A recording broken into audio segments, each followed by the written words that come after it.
There are several challenges, right, Gaurav, that come up. One most challenging thing I would say is that has really made me whatever I am today. We were a team of 4 members in the digital marketing team at Audi India. There was an entire restructuring done due to which most members were shuffled into different teams. Some of them moved on to different roles within the company.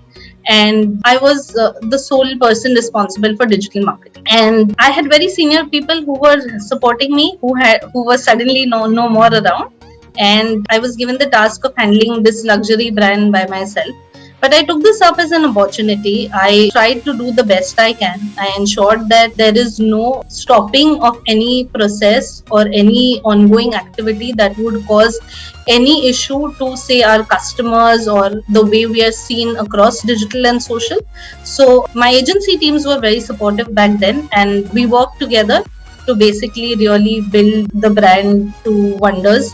And there were a lot of launches which I had to single-handedly handle.